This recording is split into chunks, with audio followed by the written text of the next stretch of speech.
الحمد للہ الحنان والمنان الذی خلق الانسان وعلمہ البیان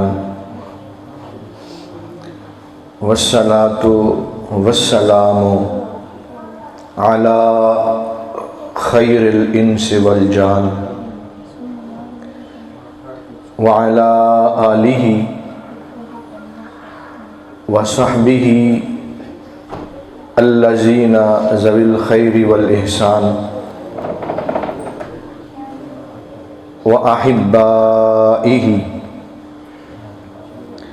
ومتبعہ اجمعین، اما بعد فاعوذ باللہ من الشیطان الرجیم، بسم اللہ الرحمن الرحیم، وبالوالدین احسانا، صدق اللہ العظیم۔ حاضرین مکرم، آج کی یہ محفل پاک، اس میں جو موضوع دیا گیا وہ عظمت و مقام والدین ہے۔ مختصر سی گفتگو ہوگی، اور اس کے لیے میں نے جو آیت کریمہ کا انتخاب کیا 15واں پارہ سورہ بنی اسرائیل، اس کی آیت نمبر 23۔ اللہ رب العزت نے قرآن کریم فرقان حمید کے اندر ارشاد فرمایا، پہلے آیت کریمہ مکمل سماعت کر لیں، پھر ہم اس پہ گفتگو کرتے ہیں۔ اللہ تعالیٰ نے فرمایا وَقَضَىٰ رَبُّكَ، اور حکم دیا آپ کے رب نے، اللہ تعبدوا الا ایاہ، یہ کہ نہ تم عبادت کرو مگر اسی کی، وبالوالدین احسانا، اور ماں باپ کے ساتھ حسن سلوک کرو، اما یبلغن، اگر وہ پہنچ جائیں، عندک الکبر، تمہاری زندگی میں بڑھاپے کو، احدہما او کلاہما، ان دونوں میں سے ایک یا وہ دونوں، یعنی ماں باپ یا ماں باپ میں سے کوئی بھی، فلا تقل لہما اف، تو تم انہیں اف تک بھی نہ کہو، ولا تنہرہما، اور نہ تم جھگڑو ان دونوں سے، نہ جھڑکی دو ان کو، وَقُلْ لَهُمَا قَوْلًا كَرِيمًا، اور ان کے لیے بڑی نرمی والی گفتگو کرو۔ سبحان اللہ۔ اس آیت کریمہ کے اندر اللہ تعالیٰ نے والدین کے ساتھ حسن سلوک کا طریقہ بیان فرمایا ہے۔ سبحان اللہ۔ بڑی توجہ کے ساتھ آپ نے سماعت فرمانی ہے، کیونکہ یہ خالصتاً اصلاحی گفتگو قرآن کریم کی روشنی کے اندر ہوگی۔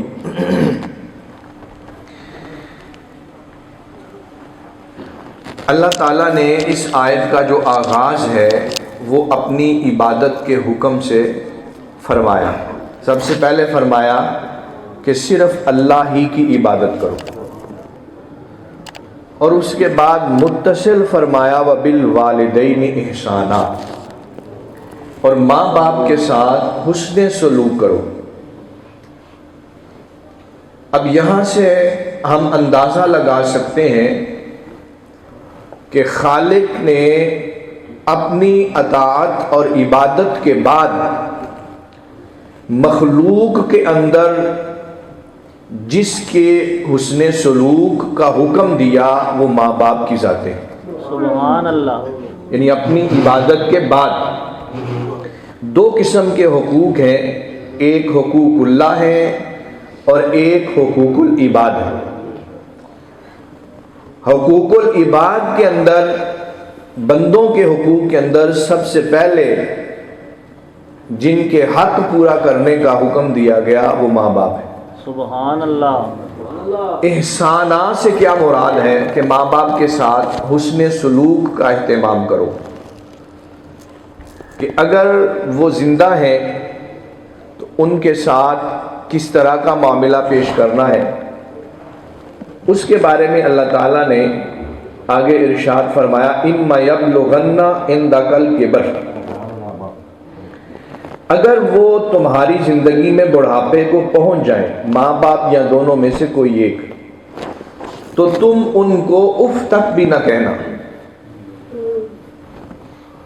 اب یہاں بڑھاپے کا ذکر کیا خصوصاً، اس کی وجہ یہ ہے کہ ماں باپ کو حسن سلوک کی سب سے زیادہ ضرورت بڑھاپے میں ہوتی ہے۔ سبحان اللہ۔ جب وہ جوان ہیں تو انہیں اولاد کی کوئی ضرورت نہیں ہوتی، یعنی کہ اولاد ان کا سہارا بنے، اس وقت تو اولاد کی ضرورت ہوتی ہے کہ ماں باپ ان کی تعلیم، تربیت اور پرورش کا انتظام کریں۔ لیکن جب وہ اپنی زندگی کا یہ حصہ گزار لیتے ہیں، ان کی صلاحیتیں کم ہو جاتی ہیں، قوت طاقت کم ہو جاتی ہے، جسمانی اعضاء کمزور پڑ جاتے ہیں، دیکھنے کی طاقت بھی کم ہو جاتی ہے، سننے کی طاقت بھی کم ہو جاتی ہے، بولنے کی طاقت بھی کم ہو جاتی ہے، تو پھر فرمایا ان کا خاص خیال رکھو، کیونکہ جب ان کی آنکھوں کی بینائی کم ہوگی پھر انہیں تمہارے سہارے کی ضرورت ہے، کہ انہوں نے اندر باہر جانا ہے تو انہیں ضرورت ہے کہ انہیں کوئی اندر باہر لے کے جائے۔ ان کی سماعت کمزور ہو جائے گی، وہ ایک بات کو بار بار پوچھیں گے، اکتا نہ جانا، جتنی بار بھی پوچھیں گے ان کو بتانا ہے۔ زبان سے وہ صحیح طرح گفتگو نہیں کر سکیں گے تو ان کی بات سن کے اکتا نہیں جانا، تو یعنی ان کی صلاحیتیں کمزور ہوں گی، کھانا کھانے کی صلاحیت کمزور ہو جائے گی، ہو سکتا ہے کہ تمہیں خود اپنے ہاتھوں سے ان کو کھلانا پڑے، اور یہاں تک بھی نوبت آ جاتی ہے بعض اوقات کہ وہ بول و براز، پیشاب وغیرہ، اس کے لیے بھی وہ اتنے محتاج ہو جاتے ہیں کہ انہیں اولاد کی ضرورت پڑتی ہے، تو فرمایا اس سے بھی اکتانا نہ، کیوں کہ یہ سارے کام انہوں نے تیرے ساتھ کیے ہوتے ہیں۔ سبحان اللہ۔ اگر آج انہیں بینائی کی کمزوری کی وجہ سے تمہارے سہارے کی ضرورت ہے، تو ایک وقت بچپن میں یہ تھا کہ تجھے بھی وہ اسی طرح پکڑ کے سہارا دے کے چلایا کرتے تھے، سبحان اللہ۔ تمہاری انگلی پکڑ کے تمہیں اندر باہر لے جایا کرتے تھے، تو ان کا محتاج تھا، ان کی محتاجی سے اکتانا نہ، اپنی محتاجی کے دن یاد کرنا۔ آج وہ تجھ سے کئی بار بات پوچھتے ہیں، کان ایسے کر کے، کیا کہا بیٹا، بیٹا کیا کہا، تو اکتا نہ جانا۔ ایک وقت یہ تھا کہ تجھے بھی سمجھانے کے لیے وہ ایک بات کو کئی بار دہرایا کرتے تھے، آج وہ بولنے میں ان کی زبان میں لڑکھڑاہٹ ہے، تو کہیں اکتا نہ جانا، ایک وقت تمہارے اوپر بھی وہ تھا، بولنا تو کجا، تمہارے رونے ہنسنے سے وہ تمہاری ضرورت کو جان لیا کرتے تھے۔ سبحان اللہ۔ اب بچہ رو رہا ہے تو اسے بھوک لگی ہوئی، اب تیرے اندر بولنے کی بھی طاقت نہیں تھی، اب بچہ رو رہا ہے، اس کے پیٹ میں درد ہو رہی، اب بچہ رو رہا ہے، اس کو گرمی لگ رہی، اب بچہ رو رہا ہے، اس کو سردی لگ رہی ہے، تو کچھ نہیں بولتا تھا تو تیرے کھانے کا خیال بھی رکھتے تھے، تیرے پینے کا خیال بھی رکھتے تھے، تیرے پہننے کا خیال بھی رکھتے تھے، تو اس عمر میں آ کے وہی احساسات ان کے ساتھ ہیں، تو تمہیں بھی انہیں بولنے کی ضرورت نہ پڑے، بولنے سے پہلے انہیں ان کی بھوک کا بھی تجھے خیال ہونا چاہیے، ان کی دوائی کا بھی خیال ہونا چاہیے، ان کے لباس کا بھی خیال ہونا چاہیے۔ تو اس لیے بڑھاپے کا ذکر کیا، کیونکہ آج کل اکثر ہم دیکھیں تو اولاد سمجھتی ہیں کہ اب والدین کوئی کام نہیں کرتے تو یہ فضول ہے، ہمارے اوپر بوجھ ہے۔ نہ، ماں باپ رب کی رحمت کے حصول کا ذریعہ ہے۔ سبحان اللہ۔ اور میں اس کی مثال دیا کرتا ہوں، یہ موبائل کے ٹاور ہے نا، موبائل کے، یہ جہاں لگے ہوں کیا کرتے ہیں، یہ سگنل کھینچتے ہیں، سگنل کھینچ کر جس موبائل کے اندر سم ہوتی ہے اسے پہنچاتے ہیں۔ تو اسی طرح ماں باپ گھر میں اللہ کی رحمت کے ٹاور ہوتے ہیں، کچھ بھی نہ کریں، بیماری کیوں نہ ہو، چارپائی پہ پڑے ہیں، وہ کوئی کام نہیں کرتے، اللہ کی رحمت کھینچ کھینچ کر گھر میں اپنی اولاد کو فراہم کر رہے ہوتے ہیں۔ سبحان اللہ، سبحان اللہ۔ اور دوسری مثال میں دیتا ہوں کہ یہ ایک سائبان کی طرح ہے، ماں باپ ایک سائبان کی طرح ہے، کہ جس طرح ایک سائبان لگا ہو وہ نیچے بیٹھنے والے کو دھوپ سے محفوظ رکھتا ہے، نیچے بیٹھنے والے کو وہ گرمی کی شدت، ٹھنڈ کی حدت سے محفوظ رکھتا ہے، اسی طرح ماں باپ گھر کے اندر ہوں تو اولاد بڑی مشکلات سے محفوظ رہتی۔ اولاد کو پتہ بھی نہیں ہوتا ماں باپ کی دعائیں اسے کس کس مشکل حالات سے نکال دیتی۔ سبحان اللہ۔ ہر بندے کو کہنا پڑتا ہے کہ بھئی میرے لیے دعا کرنا، میں مشکل میں ہوں، ماں باپ کو کہنا نہیں پڑتا، ماں باپ بغیر کہے اولاد کے لیے دعا کرتے ہیں۔ سبحان اللہ۔ اور یہ ایسی نعمت ہے، اس کا متبادل نہیں۔ دنیا کے ہر رشتے میں مفاد اور حرص ہو سکتی ہے، لیکن ماں باپ کے رشتے کے اندر مفاد اور یا حرص نہیں ہوتی۔ یہ بغیر حرص اور بغیر لالچ کے اپنی اولاد کے لیے خیر خواہی کا سوچتے ہیں۔ بالخصوص میں نوجوانوں سے مخاطب ہوں، آج کوئی ان کے ذہن، ان کی سوچ یا فکر کے برخلاف ماں باپ کوئی بات کر دیں تو اولاد سمجھتی ہیں ان کو کیا پتا، اور بھئی آج ماں باپ کو کہنے والے ان کو کیا پتا، کل تو بھی اس عمر پہ تھا، تجھے بھی کچھ نہیں پتا تھا، جب وہ تیرے لیے سارے فیصلے کرتے تھے اس وقت تجھے سارے فیصلے منظور تھے، آج تجھے بولنا آ گیا، آج تو 4 لفظ پڑھ آیا کسی ادارے میں، آج ماں باپ کو کہتا ہے آپ کو کیا پتا ہو۔ تو اس لیے یہ سوچ بالکل ہی ہونی چاہیے۔ کیا فرمایا؟ فرمایا فَلَا تَقُلْ لَهُمَا اُفْ۔ اس جملے کے اندر اللہ تعالیٰ نے ایک لفظ کے اندر ماں باپ کے ادب و احترام کا پورا ایک لا اور ضابطہ سمیٹ کے رکھ دیا ہے۔ سبحان اللہ۔ اف اف تک نہیں کہنا۔ اب اف کیا ہے؟ اف لغت کے اندر آتا ہے تکلیف کا سب سے ہلکا کلمہ اف ہے، سب سے ہلکا کلمہ۔ تو جب اللہ نے سب سے ہلکا کلمہ تکلیف کا ماں باپ کے لیے منع کر دیا ہے تو پھر اس سے اوپر ماں باپ کا دل دکھانا کیسے جائز ہو جائے گا؟ تو یہ اللہ تعالیٰ نے فرمایا ماں باپ کو اف تک نہیں کہنا۔ تو ایسی اولاد کو ذرا غور کرنا چاہیے جن کے ماں باپ دن رات ان کی وجہ سے پریشان ہیں، جو آگے سے جواب دیتے ہیں ماں باپ کو، گالیاں دیتے ہیں اور اس طرح کی اذیتوں کا باعث بنتے ہیں، ان لوگوں کو خیال کرنا چاہیے۔ قرآن تو کہتا ہے کہ اف بھی نہیں کہنا ماں باپ کے لیے، تو فرمایا وَلَا تَنْهَرْهُمَا، اور گالی بھی نہیں دینی، ماں باپ کے ساتھ سخت لہجے میں بات نہیں کرنی۔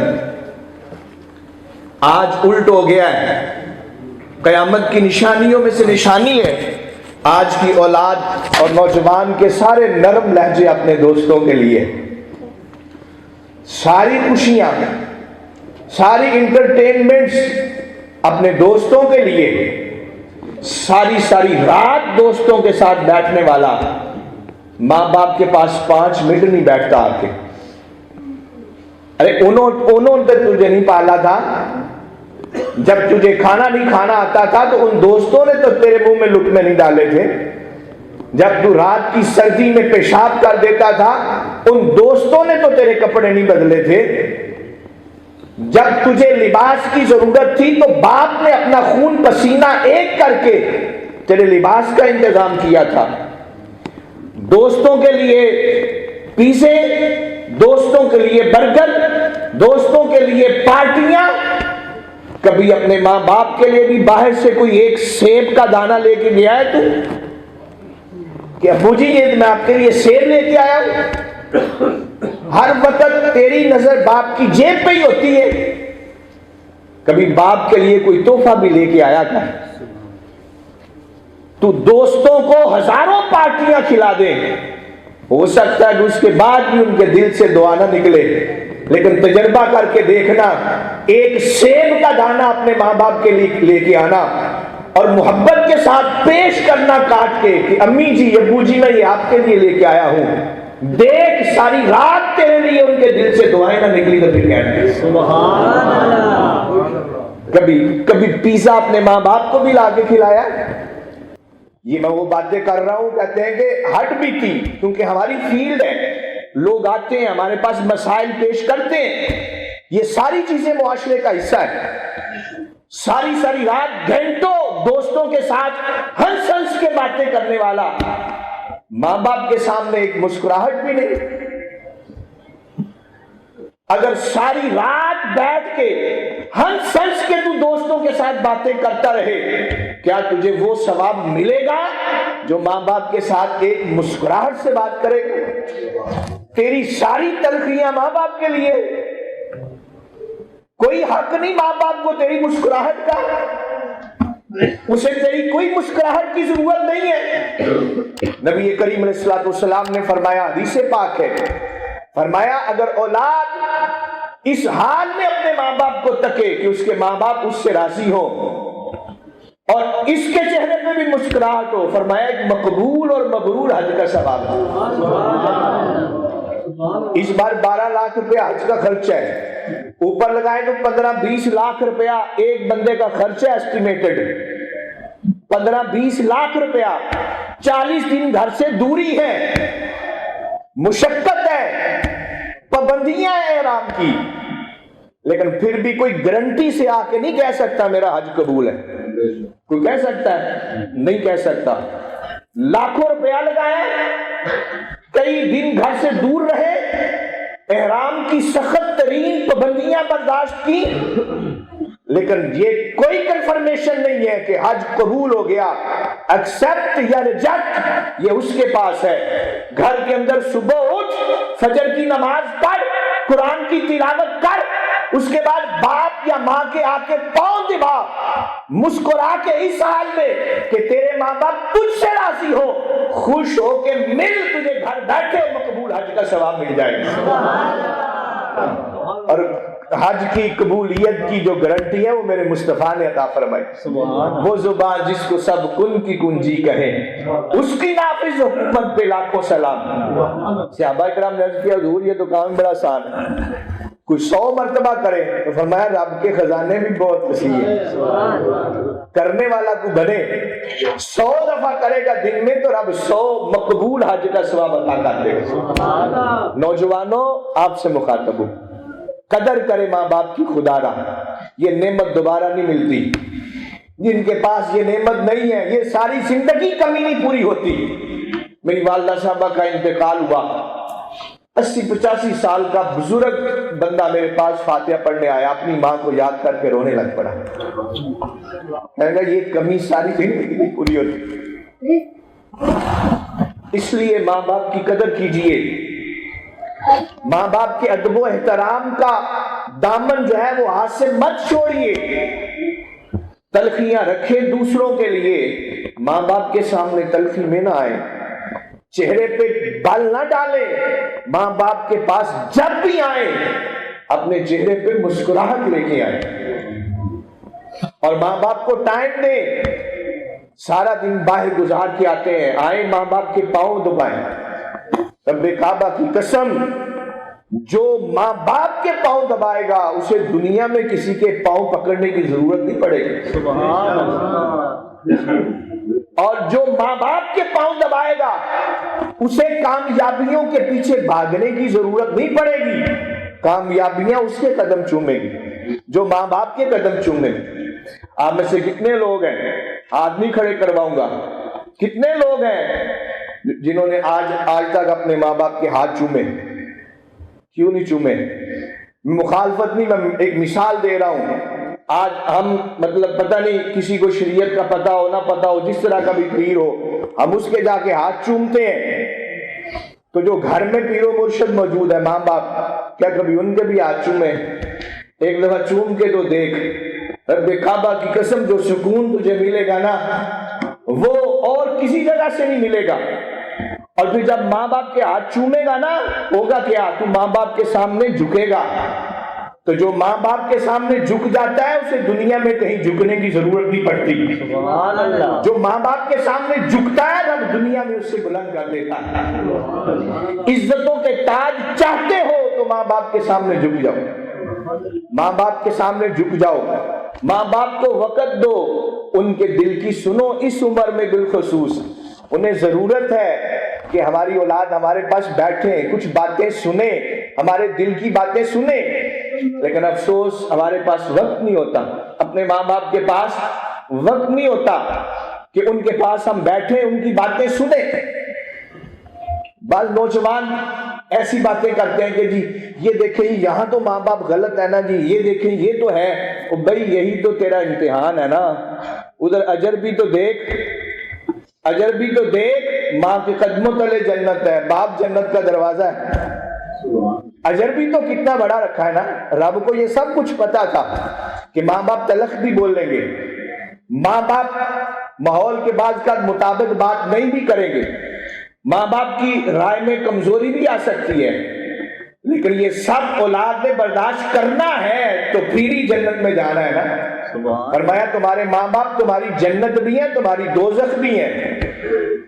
جب ماں باپ سخت بات کرے نا تو فوراً اس کے اجر کی طرف نظر کر لو کہ ماں باپ کے سامنے اف نہیں کرنا، جنت ملے گی۔ تو اگر اجر کی طرف نظر ہوگی نا تو پھر ماں باپ کی تلخیاں بھی برداشت ہوں گی، ماں باپ کا اختلاف رائے بھی برداشت ہوگا، ماں باپ کی یہ ساری چیزیں برداشت ہوں گی جب بندے کی اجر اور انعام پہ نظر ہوگی۔ شہید کے لیے آتا ہے نا کہ شہید جب گردن کٹتی ہے تو اسے تکلیف نہیں ہوتی، وجہ کیا ہے؟ ادھر اس کی گردن کٹ نہیں ہوتی ہے، ادھر وہ اللہ کا دیدار کر رہا ہوتا ہے۔ شہید کی نظر دیدار الہی پہ ہوتی ہے، اسے تکلیف محسوس نہیں ہوتی۔ اگر اولاد کی نظر جنت اور رب کی رضا پہ ہوگی پھر اسے ماں باپ کی تلخی نہیں لگے گی۔ تو اس لیے فرمایا کہ ان کو جھڑکنا بھی نہیں ہے، وَقُلْ لَهُمَا قَوْلًا كَرِيمًا، اور ان کے لیے نرمی والی بات کرنی۔ سبحان اللہ، تلخ زبان ماں باپ کے سامنے نہیں استعمال کرنی، یہ تلخ باہر استعمال کرو۔ آج الٹا ہے، باہر نرمی، گھر میں سختی، گھر میں ماں باپ کے لیے سختی۔ تو اس لیے قرآن کیا کہتا ہے؟ کہتا ہے نہ، ماں باپ کے ساتھ تلخی بولنا بھی نہیں ہے، بڑے پولائٹ انداز میں، نرم انداز میں گفتگو کرنی ہے تاکہ تو گفتگو کرے تو تیرے ماں باپ خوش ہوں۔ ماں باپ خوش ہوں گے تو دل سے دعا دیں گے، دل سے دعا دیں گے تو رب رسول بھی راضی ہو جائے گا۔ سبحان، یہ تو نسخہ اور سودا ہی بڑا سستا ہے، ہماری تو توجہ نہیں اس طرف۔ نفلی جتنی بھی عبادات ہیں، جتنی بھی نفلی عبادات ہیں، ان سب کا اجر ایک طرف، اس سے بڑھ کر ماں باپ کے ادب و احترام کا اجر ایک طرف ہے۔ سبحان اللہ، آج ہم نفل کی طرف بہت آگے، کئی لوگ دیکھیں وہ نفلی محفلیں یہ وہ سب کچھ بہت کرواتے ہیں، صدقہ خیرات بڑا کیا جناب، بچیوں کی شادیاں، جہیز دے رہے ہیں، زکاتیں دے رہے ہیں، سب کچھ کر رہے ہیں، لیکن ماں باپ دوائی کے لیے پیسے نہیں۔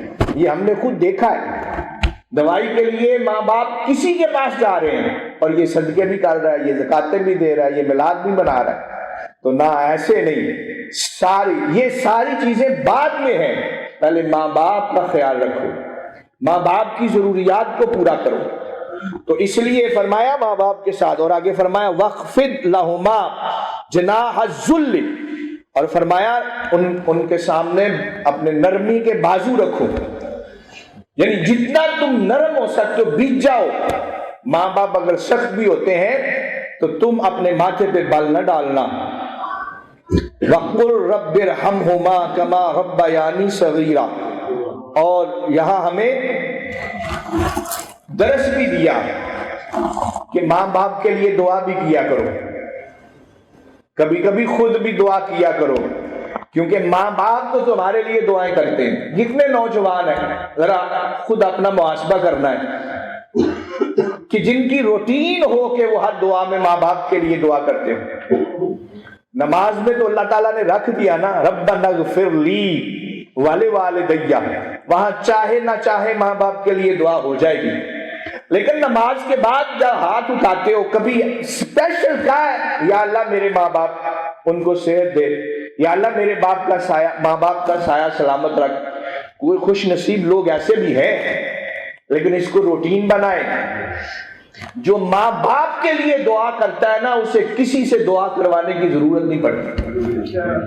ماں باپ کے لیے دعا کرنے کی روٹین بنائیے، ان کے حق میں دعا کیجئے، اور یہ میں نہیں کہہ رہا، یہ قرآن کہہ رہا ہے۔ قرآن اولاد کی یہ ڈیوٹی لگا رہا ہے کہ ذرا اپنا بچپنا دیکھنا، جس طرح ماں نے پالا پیٹ کے اندر 9 ماہ، پھر اس کے بعد ماں باپ نے پالا، جس طرح جو مشقتیں کی، تو ایک پل کا بدلہ اولاد نہیں دے سکتی۔ فرمایا کہ رب ارحمہما کما ربیانی صغیرا، یاد کروایا کہ کیوں دعا کرو، ربیانی صغیرا، اولاد کو دعا کروایا کہ اپنا بچپن یاد کرو، کہ یا اللہ جس طرح انہوں نے مجھے بچپن میں پالا تھا۔ تو اب اندازہ لگا سکتے ہیں تھوڑا سا، اور جب بندہ خود باپ بنتا ہے پھر اسے پتہ چلتا ہے کہ مجھے میرے ماں باپ نے کتنی مشقت سے پالا تھا۔ تو اس لیے اکثر دیکھا ہے کئی لوگ ان کا رویہ اپنے ماں باپ سے اچھا نہیں ہوتا، لیکن جب ان کے ہاں اولاد ہوتی ہے تو وہ ان کی بڑی کیئر کرتے ہیں، ان کا بڑا خیال کرتے ہیں۔ تو تھوڑا سا اتنا تو خیال کرو نا، جتنا پیار تجھے اپنے بچے سے ہے اتنا ہی پیار تجھ سے تیرے ماں باپ کو، وہ بھی تیرے لیے یہی قربانیاں دیا کرتے تھے۔ تو اس لیے اللہ تعالیٰ نے بڑی تفصیل کے ساتھ یہاں ماں باپ کے حسن سلوک کے بارے میں ارشاد فرمایا کہ حسن سلوک میں کیا کیا چیزیں، اور حدیث پاک میں آتا ہے، سیاستہ کی روایت ہے بخاری مسلم کی، کہ ایک صحابی نے عرض کیا یا رسول اللہ صلی اللہ علیہ وسلم میرے حسن سلوک کا سب سے زیادہ حقدار کون ہے؟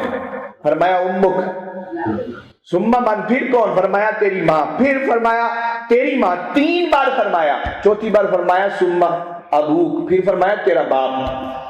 تیری ماں تیرے حسن سلوک کا زیادہ حقدار ہے، 3 بار فرمایا۔ یہاں ایک دو چیزیں بڑی غور سے سمجھنی ہے، بڑی توجہ کے ساتھ۔ ایک تو یہاں یہ سمجھنی ہے کہ جو لوگ یہ جس طرح ابھی مارچ آ رہا ہے تو اس میں عورت مارچ ہوتا ہے، اور الزام لگایا جاتا ہے یہ اسلام عورتوں کے حقوق نہیں دیتا، برابری نہیں کرتا، فلاں یہ ہے۔ اب یہاں دیکھیں کہ 3 بار کس کے بارے میں فرمایا؟ ماں کے بارے میں۔ تو ماں کون ہے؟ عورت۔ باپ کو 1 بار فرمایا۔ تو یہاں یہ بھی تو حدیثیں پڑھو نا، اسلام کسی کا حق نہیں رکھتا، بچے کی پرورش میں تکلیف زیادہ ماں اٹھاتی ہے، اس لیے 3 بار اس سے حسن سلوک کا حکم دیا گیا۔ سبحان اللہ، 3 دفعہ۔ اور فرمایا ابو کا۔ اب یہاں دوسری بات یہ بھی یاد رکھنی ہے کہ اگر 1 بار کہا ہے کہ باپ کے ساتھ حسن سلوک کرو، تو اس کا یہ مطلب نہیں ہے کہ باپ کی کوئی قدر و قیمت نہیں ہے، ویلیو نہیں ہے۔ آج کل اکثر ہمارے شناخواں حضرات بھی صرف ماں کی شان ہی پڑھتے ہیں، تو بھی باپ کی مشقتیں بھی تو دیکھو نا۔ باپ، ماں جو لقمے تجھے کھلایا کرتی تھی ان لقموں کے اندر تیرے باپ کا خون پسینہ ہے۔ ماں جو لباس تمہیں پہنایا کرتی تھی اس لباس میں تیرے ماں باپ کا خون پسینہ ہے۔ جن اداروں میں تو تعلیم حاصل کر کے بڑا ہوا ہے اس کی فیسوں میں تیرے باپ کا خون پسینہ ہے۔ یہ 1 دفعہ کہنے کا مطلب ہر کس یہ نہیں ہے کہ باپ کی کوئی قدر و منزلت کم ہے، وہاں برابر برابر رکھا ہے۔ ماں کے قدموں میں جنت رکھی ہے تو باپ کو فرمایا یہ جنت کا دروازہ ہے، سبحان اللہ، اور دونوں کے بارے میں فرمایا تمہارے ماں باپ تمہاری جنت بھی ہیں، تمہاری دوزخ بھی ہے۔ ناراض کرو گے تو دوزخ، اور راضی کرو گے تو جنت میں چلے جاؤ گے۔ تو اس لیے ماں باپ کے ساتھ حسن سلوک کا جو درس دیا، اور آج یہ بہت بڑی اور بہت تیزی کے ساتھ یہ وبا پھیل رہی ہے، ماں باپ کی نافرمانی۔ ہر دوسرے تیسرے ماں باپ اپنی اولاد سے پریشان ہیں، تو نوجوان اس تعلیم کا کوئی فائدہ نہیں۔ حضرت اسماعیل علیہ السلام اور حضرت ابراہیم علیہ السلام کا وہ مکالمہ رب نے قرآن میں ذکر کیا، کس لیے؟ فرمایا کہ جب وہ 12-13 سال کی عمر کو پہنچے تو باپ نے کہا کہ میں نے خواب دیکھا ہے کہ میں تمہیں خواب میں ذبح کر رہا ہوں۔ تو بیٹے نے کیا کہا کہ میں سوچ لوں، یہ کیسے ہو سکتا ہے؟ تو آپ نے کہا کہ یا ابت افعل، اے ابا جان کر کچھ لیے، ستجدونی انشاءاللہ من الصابرین، آپ مجھے صبر کرنے والوں میں پائیں گے۔ سبحان اللہ، ڈاکٹر اقبال نے کہا یہ فیضان نظر تھا یا کہ مکتب کی کرامت، سکھائے کس نے اسماعیل کو آداب فرزندی۔ سبحان اللہ، کون سی یونیورسٹی میں اسماعیل علیہ السلام پڑھے تھے؟ کس کالج میں اسماعیل علیہ السلام پڑھے تھے؟ وہ ایک ہی یونیورسٹی اور کالج تھا، وہ کون تھا؟ سیدہ ہاجرہ کی گود تھی، سبحان اللہ، وہ ماں کی گود تھی جہاں سے وہ پڑھے تھے، اور پتہ چلا کہ اتنا ادب جو ہے وہ کیا جاتا ہے۔ تو اس لیے آج ماں باپ کے سامنے چڑھ بولنے والے نوجوان ذرا اسماعیل علیہ السلام کا ادب ابراہیم علیہ السلام سے دیکھ، اور رب نے قرآن میں وہ مکالمہ ذکر کر کے قیامت تک اولاد کو ماں باپ کا ادب سکھا دیے۔ سبحان اللہ، تو اس لیے آج ضرورت ہے اس عمر کی کہ اس چیز کو، جب یہ موضوع دیا گیا تو یہ میرا فیورٹ موضوع، جیسے اصلاحی موضوعات میرے پسندیدہ ہوتے ہیں کہ معاشرے میں جس چیز کی ضرورت ہے وہ میں آج یہ ہمارا جلسوں کا ماحول چسکے والا ہے، سننے والے بھی ہوتا ہے کہ چسکا آئے، خطیب کو بھی ہوتا ہے کہ چلو جنی دیر کم چلتا پہ ہے، تو نہیں، ہمیں رجحان بدلنا چاہیے۔ بڑا اچھا موضوع آپ نے دیا، ایسے اصلاحی موضوعات دیں تاکہ کچھ سمجھ آئے۔ ساری رات خطاب ہوتا ہے اور جناب بلے بلے نعرے، یہ وہ، صبح کیا ملا جی، کیا بیان ہوا، یہ کوئی پتہ نہیں۔ تو اس لیے اب ہمیں ان چیزوں سے نکلنا چاہیے۔ تو اب اولاد کے لیے، اولاد یہ کیسی ہوگی؟ فرمایا کہ ماں باپ جو ہیں یہ ان کی تربیت، ماں پہلی گود ہے۔ اب دوسری طرف بھی آ جائیں، اب کچھ ادھر سے بھی ماحول چینج ہوا ہے۔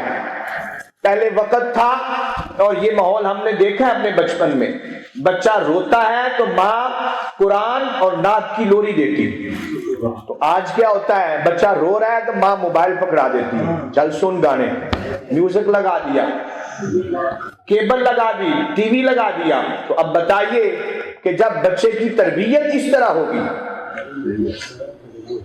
ہمارے جاننے والے تھے، جاپان مجھے جانے کا موقع ملا تبلیغ دین کے حوالے سے، تو وہ بندہ مجھے کہنے لگا، رو ہی پڑا میرے، کہتا جی میں دیکھیں پردیس کاٹ رہا ہوں تو اپنے بچوں کے لیے سارا کچھ کر رہا ہوں۔ کہنے لگا اس دفعہ میں گیا تو میں نے اپنے بچے کو موبائل سے روکا، تو مجھے کہنے لگا کہ ابو آپ نے واپس کب جانا ہے؟ کہتا میرا سینہ چر گیا، میں تمہارے لیے پردیس کاٹ رہا ہوں، قربانی دے رہا ہوں، اور تجھے میں نے صرف موبائل سے روکا ہے اور تو کہہ رہا ہے آپ نے واپس کب جانا ہے۔ تو اس میں ماں باپ کو بھی خیال رکھنا چاہیے، اولاد کی تربیت کا خیال، اولاد کی تعلیم کا خیال رکھنا چاہیے، کیونکہ فرمایا جب بندہ چلا جاتا ہے تو جو 3 چیزوں کا ثواب اسے پہنچتا ہے ان میں سے ایک ولد صالح، نیک اولاد۔ تو یہ ماں باپ کا حق ہے کہ اولاد کو نیکی کی طرف لگائے۔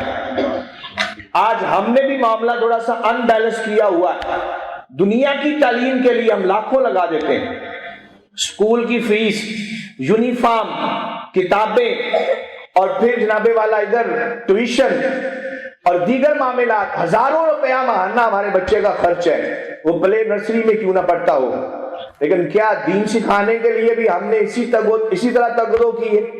اسکول چھوڑنے کے لیے بھی جانا ہے، اسکول سے لانا بھی ہے، یا کوئی سواری لگا کے دینی ہے، اور کیا صبح ٹائم پہ بچے کو قرآن پاک پڑھانے کے لیے بھی اسی ذمہ داری کے ساتھ ہم بھیجتے ہیں اور چھوڑ کے آتے ہیں؟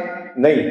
تو یہ ہمارا بھی اس میں قصور ہے کہ ہم بچوں کی جو تربیت ہے وہ جب تک اسلامی ماحول میں نہیں کریں گے. ہماری خواہش تو ہوتی ہے کہ ہمارا بچہ ہمارا با ادب ہو، لیکن ادھر خواہش ہوتی ہے کہ بچہ کو اچھے انگلش میڈیم اسکول میں پڑھے جہاں اخلاقیات کو تباہ کیا جاتا ہے، جہاں بچوں کو بے دین بنایا جاتا ہے. کالجز یونیورسٹیوں میں کیا ہو رہا ہے؟ یہ پوشیدہ نہیں ہے ہم سے. تو ہمیں بھی چاہیے اپنے بچوں کو پڑھائیں ضرور، ہم مخالف نہیں ہیں، ہم خود پڑھا رہے ہیں. بچوں کو ڈاکٹر بنائیں، انجینئر بنائیں، بچوں کو جناب والا ماہر آئی ٹی کا بنائیں، اچھے اچھے عہدوں پہ لے جائیں، لیکن پہلے بچوں کو مسلمان بنائیں. انہیں سائنس پڑھائیں، انہیں کیمسٹری پڑھائیں، انہیں بیالوجی پڑھائیں، انہیں کمپیوٹر بنائیں، لیکن پہلے قرآن بھی پڑھائیں. کیا قرآن کا صرف اتنا ہی ہے ناظرہ دیکھ کے پڑھ لیا؟ نہیں، قرآن پڑھا ہے تو امام صاحب کو کہہ دیا کہ انہیں ترجمہ تفسیر بھی پڑھائے، اس کو پتہ چلے قرآن میں ہے کیا. جب بچہ اس آیت کا ترجمہ تفسیر پڑھے تو جب یہ ان ایسی آیات کو پڑھے گا تو وہ آپ کا مؤدب نہیں بنے گا. تو یہ یہاں خرابی یہاں بھی ہے. وہ ایک خاکہ مشہور ہے اور سبق آموز بھی ہے کہ کچھ خواتین پانی بھر رہی تھی کنویں سے، تو قریب سے ایک نوجوان گزرا سوٹٹ بوٹٹ، اور اس نے ایک عورت بولی، اس نے کہا بڑے فخر سے یہ میرا بیٹا ڈاکٹر جا رہا ہے. دوسرا بچہ گزرا، اس نے بڑے فخر سے دوسری عورت نے کہا کہ یہ میرا بیٹا وکیل جا رہا ہے. تیسرا لڑکا گزرا، ایک عورت بولی بڑے فخر سے یہ میرا بیٹا انجینئر جا رہا ہے. چوتھا بیٹا گزرا، سر پہ ٹوپی تھی، داڑھی مبارک تھی، وہ ایک عورت بولی یہ میرا بیٹا حافظ قرآن عالم دین جا رہا ہے. وہ تینوں گزر گئے. اس نے جب اپنی ماں کو دیکھا بھاگ کے آیا، ماں کا ہاتھ چوما، ماں کا جو وزن تھا پانی والا برتن وہ اپنے سر پہ رکھا، ماں کی انگلی پکڑی اور چل پڑا. وہ تینوں منہ دیکھتے رہ گئی کہ ہم نے تو بڑے فخر سے کہا تھا کہ ڈاکٹر انجینئر وکیل بن گیا ہے، لیکن بیٹا تو اس کا ہے، آ کے ہاتھ بھی چوما ہے اور ماں کا وزن بھی اٹھایا ہے. تو یہ تعلیم کہاں سے ملتی ہے؟ یہ قرآن پڑھنے اور پڑھانے سے ملتی. تو اس لیے حاضرین محترم، اور یہ باتیں میری عادت ہوتی ہے کہ میں بات وہی کروں جو خود کرتا ہوں. میں نے درس نظامی مکمل کیا تو ایسے سوچ آئی، میں نے کہا ہم اپنے اساتذہ کے بھی ہاتھ چومتے ہیں، اللہ والوں کے بھی ہاتھ چومتے ہیں، ماں باپ کا ہم بڑا ادب و احترام کرتے ہیں، تو ہم ان کے کیوں نہ ہاتھ چومیں. تو میں نے اپنے ماں باپ کے ہاتھ چومنے شروع کر دیے. میری دیکھا دیکھی میرے بہن بھائیوں نے بھی چومنا شروع کر دی، اور الحمدللہ یہ سعادت حاصل رہی کہ جب تک وہ حیات رہے میں ان کے ہاتھ بھی چومتا تھا، ان کے پاؤں بھی چومتا تھا. اور میں سمجھتا ہوں کہ جو اللہ نے عزت عطا فرمائی ہے اسی وجہ سے عطا فرمائی. تو اس لیے ماں باپ کو چاہیے کہ اولاد کو دین کی تعلیم سے راستہ کروائیں، قرآن ضرور پڑھائیں ترجمہ تفسیر کے ساتھ. اور دوسرا پیغام آخر میں یہ ہے کہ کوشش کریں ایک بچے کو دین کے لیے وقف کریں. آج دیکھیں ہم اپنے بچوں کو پڑھاتے ہیں، ڈاکٹر بناتے ہیں، انجینئر کے ان شعبوں میں کام آئے گا، لیکن ایک بچہ ایسا بھی ہونا چاہیے جو قیامت والے دن کام آئے، سبحان اللہ، جو قبر کے اندر کام آئے گا. ایک بچہ ایسا، بچی ایسی ہونی چاہیے، کیونکہ ہم ہر مشکل وقت میں یہاں سہارا تلاش کرتے ہیں تو قبر اور حشر میں بھی ہمیں کسی کی طرف دیکھنا نہ پڑے. رب کعبہ کی قسم، جب ماں باپ قبر میں ہوں گے، بیٹا نمازی ہوگا، قرآن پڑھنے والا ہوگا، یہ گھر سے قدم اٹھائے گا نماز کے لیے، ماں باپ کی قبر نور سے منور ہو جائے گا. وہ بنی اسرائیل کا واقعہ تو آپ نے سنا ہوگا کہ وہ باپ قبر میں گیا، عذاب قبر پہ تھا، اور بیٹا بعد میں پیدا ہوا، معلم کے پاس گیا، اس نے بسم اللہ الرحمن الرحیم پڑھائی. اللہ تعالیٰ نے قبر پر مسلط فرشتوں کو فرمایا اس سے ذات اٹھا لو. عرض کی مولا وجہ کیا ہے؟ فرمایا اس کا بیٹا زمین کے اوپر مجھے رحمان اور رحیم کہہ رہا ہے، میری رحمت گوارا نہیں کرتی کہ جس کا بیٹا مجھے رحمان اور رحیم کہے، میں اس کے باپ کو قبر میں عذاب دوں، عذاب اٹھا کے اس کی قبر کو جنت کا باغ بنا دوں۔ سبحان اللہ۔ اگر بیٹا ایک بسم اللہ الرحمن الرحیم پڑھے تو باپ کی قبر جنت کا باغ بن جائے گی۔ اگر بیٹا قرآن پاک پڑھنے والا ہو، 5 وقت کا نمازی ہو، حافظ قرآن اور عالم دین ہو جائے، تو پھر ماں باپ کی قبر جو ہے وہ کیسے نور علی نور ہو جائے گی۔ اور قیامت کے دن علماء اور حفاظ کے ماں باپ کو سروں کے اوپر نور کے تاج پہنائے جائیں گے۔ کوئی ایسی تعلیم ہے دنیا کی کہ وہ قیامت والے دن ماں باپ کے لیے اتنے اعزاز اور اکرام کا باعث بنے؟ ایسی کوئی تعلیم نہیں ہے۔ یہ اگر تعلیم ہے تو یہی دین کی تعلیم ہے۔ دنیا کی تعلیم پڑھائیں، سب کچھ کریں، لیکن یہ لازمی پڑھائیں، یہ لازمی پڑھائیں، کیونکہ یہی تعلیم ہے۔ اور دیکھیں بچہ انجینئر بن جائے، ڈاکٹر بن جائے، جو بھی بن جائے، ماں باپ جب قبر میں جائیں گے اس کا ان کو کیا فائدہ ہوگا؟ اور ایسے واقعات حقیقت ہیں۔ ایک ماں باپ نے اپنے بیٹے کو ڈاکٹر بنانے کے لیے باہر بھیجا، وہ باہر گیا، ماں باپ فوت ہو گیا، ارجنٹ واپس آیا۔ اور یہ بھی ہمارے یہاں بڑا رواج ہے کہ جی میرے آنے تک انہیں فریز کروا دو۔ ارے دنیا میں تو تیرے پاس وقت نہ نکلا باپ کو دیکھنے کا، باپ سے باتیں کرنے کا، اب برادری میں ناک رکھنے کے لیے جی اس کو فریز کروا دو، یہ بالکل شرط جائز نہیں ہے۔ پہنچ سکتے ہو آسانی میں تو پہنچ جاؤ اس کی تکفین کے دوران، نہیں تو فریز کروانا یہ جائز نہیں ہے شرط۔ تو بہرحال وہ آیا، باہر سے آیا، امام صاحب نے دوسری تکبیر کہی تو وہ رکوع میں چلا گیا۔ کیا فائدہ لاکھوں روپیہ بیٹے پر لگانے کا جسے باپ کا جنازہ ہی پڑھانا نہیں آتا؟ اور خود ہمارا تجربہ ہے، میرے پاس لوگ آیا ایک آدمی اگلے دن، ہاں جی بڑا پریشان تھا۔ میں نے کہا کیا ہوا ہے؟ کہنے لگا جی کو باپ کو غسل دینے والا کوئی نہیں مل رہا۔ میں نے کہا واہ، یہ ماں باپ کی بھی کمزوری ہے کہ بیٹے کو اتنا بھی نہیں دین سکھا سکے کہ جو باپ کو غسل دے سکے۔ کم از کم اولاد کو اتنا تو پڑھا جائے کہ وہ مرنے کے بعد غسل اور کفن تو خود دے سکے، جنازہ پڑھا سکے، ہاتھ اٹھا کے دعائے بخشش کا اہتمام کر سکے۔ ایسی تو اولاد ہونی چاہیے۔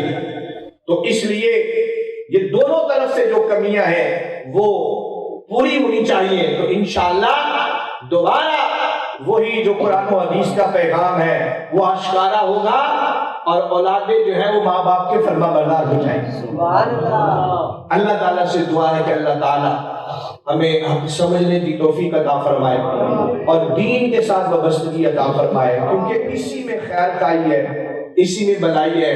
ہم دین سے جتنا دور ہوتا جا رہے ہیں اتنا ہی ہمارے لیے یہ نئے نئے مسائل اور مشکلات ہیں۔ اور یہ آخری پیغام معراج شریف کا بھی چونکہ مہینہ گزرا ہے تو اس میں صرف ایک بات کر کے میں اجازت چاہوں گا، بڑی پتے کی بات ہے اگر سمجھ آ جائے۔ اللہ تعالیٰ نے حضور کے معراج کا ذکر بیان کرتے وقت حضور کے لیے کون سا لفظ استعمال کیا؟ اسم شریف عبد۔ سبحان اللہ ذی اسریٰ بعبدہ، عبد کہتے ہیں بندگی کو۔ تو ہم سارے کہیں یا اللہ ہم تیرے بندے، لیکن اللہ اپنے محبوب کو کہے محبوب میرا بندہ۔ سبحان اللہ۔ یہ کیوں ذکر فرمایا؟ معراج اور بندگی کا ذکر کیوں فرمایا؟ اس میں پیغام اور میسج ہمارے لیے کہ جو جتنی بندگی کرے گا رب اسے اتنا عروج عطا فرمائے گا۔ سبحان اللہ۔ مصطفیٰ کریم نے بندگی میں انتہا کر دی، رب نے کعبہ کو حسین پہ بنا کے مصطفیٰ کو عروج دینے میں انتہا کر دی۔ آج ہم ملک پاکستان ہو، فلسطین ہو، شام ہو، آج اگر ہم پس رہے ہیں تو ہماری بندگی میں کمزوری